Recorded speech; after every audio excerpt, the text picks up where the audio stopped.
Hey everybody, thanks for tuning in. And I was just here in a school parking lot right now thinking about students and parents. And if you're watching this, I just want to encourage you with this message for today. You know, I don't know about you, but I think we all can agree that the world is a little crazy right now. We've been experiencing COVID-19, which I said from the very beginning, I knew God is up to something big once that started.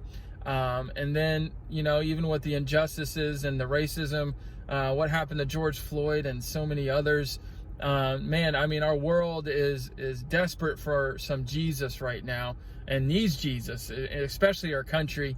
And I find it interesting that so many people want us to choose sides. And, you know, students that are watching this, people want you to choose a side.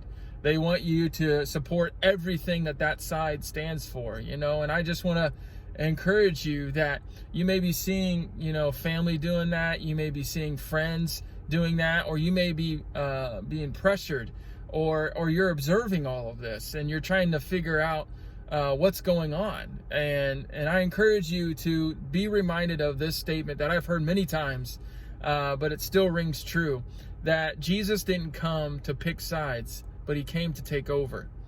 And during this time when people are trying to tell you to pick a side and pressure you to do that, just know this, that even if you pick the side, the other side is going to say, well, then you support this, this, this, and this, and you're anti this, this, and this. And I finally, you know, at one point in my life where I was like, enough of all this.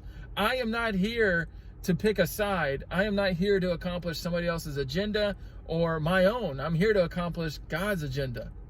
And this is so important to be reminded of, because I was reading Luke chapter 10. It's the Good Samaritan story, which I've taught many times and I've read many times, but this time it just spoke something fresh and new. And I love how the Bible can do that. But in this, Jesus was talking to an expert in the law about loving your neighbor. And the expert in the law asked, well, then who is my neighbor? And Jesus uses this parable of the Good Samaritan that most of us may know. Some may need to just be refreshed of that story, or maybe this is the first time you've heard it. But Jesus was talking about a man who was walking and traveling, and he got robbed, he got beaten up and left for dead. And two individuals at separate times walked by this individual and did nothing to help him. And they said, you know what, this isn't my problem. And the third person came by, and it was a Samaritan who helped the individual, who helped the man. And to the listeners, this would be crazy to think about, because Jewish people hated the Samaritans. I mean, they absolutely hated Samaritans. In fact, they hated them so much they wouldn't travel through Samaria. They would go around Samaria. They would rather take the long route. But I don't know about you. If I'm going somewhere, I want to take the easy route, the best route, the route that gets me to my destination the fastest. And this is how much hatred was in their heart. They would rather go around than take the long route. And Jesus was speaking to this season that these Jewish and Samaritans were dealing with. And so Jesus asked the man, well, who showed compassion? Who was the neighbor? And the expert in the law said, the one who showed mercy. And Jesus told them to go and do likewise. You know, it wasn't about Jewish versus Samaritan. It was about giving the people the dignity and respect they deserve. It wasn't about Pharisee versus Sadducee. It was about giving people the dignity and respect they deserve. It's not to think that every black person is a threat, but to give them the dignity and respect that they deserve. It's not about thinking every white person is a racist. It's about giving them the dignity and respect they deserve.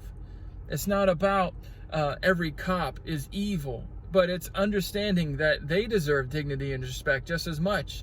You see, Jesus has taught us to love all people and to not judge them based on their past, based on their skin color, based on their economic status. He taught us to be different. He taught us, even in this story, to challenge your assumptions, to make sure you sit down and talk with people, regardless of who they are, regardless of what they do, but to sit down and have a good conversation with them. You know, and this is such an important thing, that we are called to accomplish God's agenda during this life that we live. Because when we gave our life to Jesus Christ, we laid down our own agenda, we laid down our own opinions, and we weren't even trying to accomplish anybody else's agenda or opinions. We're here to bring heaven to earth and to change the world through the love of Jesus Christ. And I encourage you right now to not look at more social media posts, to not watch more videos on social media or YouTube or whatever, but to dig deep into God's word, because that's where you'll find his agenda.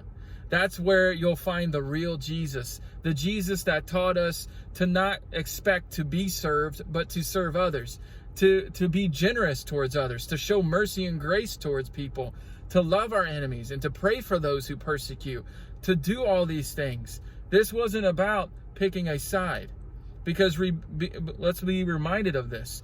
All sides, the entire world rejected Jesus.